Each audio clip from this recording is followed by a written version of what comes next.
పవన్ కళ్యాణ్ ఇప్పుడు ఏపీ రాజకీయాల్లో కీలక పాత్ర పోషిస్తున్నారు. డిప్యూటీ సీఎం హోదాలో బిజీగా ఉన్నారు ఆయన. అయితే అదే సమయంలో ఇప్పటికే తాను కమిట్ అయిన సినిమాలను కంప్లీట్ చేసే పనిలో ఉన్నారు. హరిహర వీరమల్లు, ఓజీ సినిమాల షూటింగ్లో పాల్గొంటున్నారు.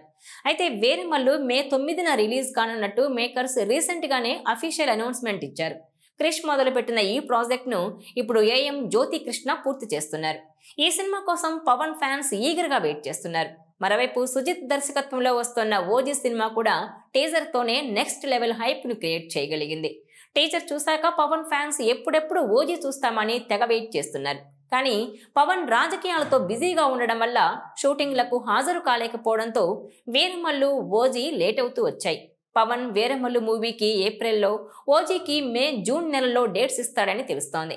ఈ నేపథ్యంలోనే ఓజీ సెప్టెంబర్లో రిలీజ్ అయ్యే ఛాన్స్ ఉందని డిస్ట్రిబ్యూషన్ వర్గాల్లో ప్రచారం జరుగుతోంది. అయితే ఉప ముఖ్యమంత్రి హోదాలో ఉన్న ఆయన జనసేన పార్టీ భవిష్యత్తు కోసం కూడా మరింత గట్టిగా నిలబడాల్సిన సమయం ఇది. ఇటువంటి టైంలో రాజకీయంగా కీలక బాధ్యతలు నిర్వర్తించాల్సి ఉండగా ఆయన మళ్లీ సినిమాలు చేస్తారా లేదంటే వెనక్కి తగ్గుతారా అనే ప్రశ్నలు అభిమానుల్లో చర్చనీయాంశంగా మారాయి. జనసేన ఆవిర్భావ సభలో కూడా ఆయన సినిమాల గురించి స్పష్టమైన ప్రకటన చేయకపోవడం ఈ ఊహాగానాలను మరింత బలపరిచింది. రాజకీయంగా డిప్యూటీ సీఎంగా బాధ్యతలు నెరవేరుస్తున్న నేపథ్యంలో పవన్ ఇక సినిమాలు చేయబోరని పెద్ద ఎత్తునైతే ప్రచారం జరుగుతోంది. సినిమాల విషయంలో ఆయన ఏ మాత్రం ఆసక్తిగా ఉన్నట్టు కూడా కనిపించలేదని పెండింగ్ లో ఉన్న ప్రాజెక్టులను బట్టి అర్థమవుతుంది. హరిహర వీరమల్లు చిత్రానికి 4 రోజులు డేట్లు కూడా కేటాయించలేని స్థితిలో పవన్ ఉన్నారు. ఓజీ షూటింగ్ పరిస్థితి కూడా అదే.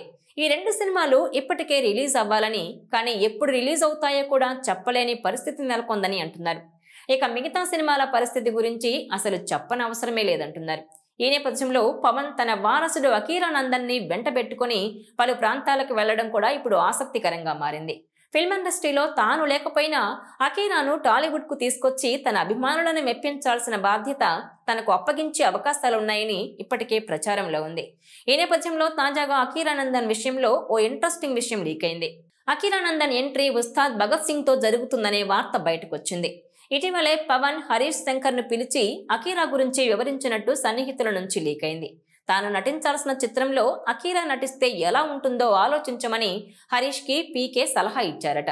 అందుకు హరీష్ కూడా ఆలోచించి చెబుతానన్నారట. మరి ఇదే నిజమైతే అభిమానులకు పండగేనంటున్నారు. అకీరా ఎంట్రీ ఎప్పుడెప్పుడా అని అభిమానులు ఎదురు చూస్తున్నారు.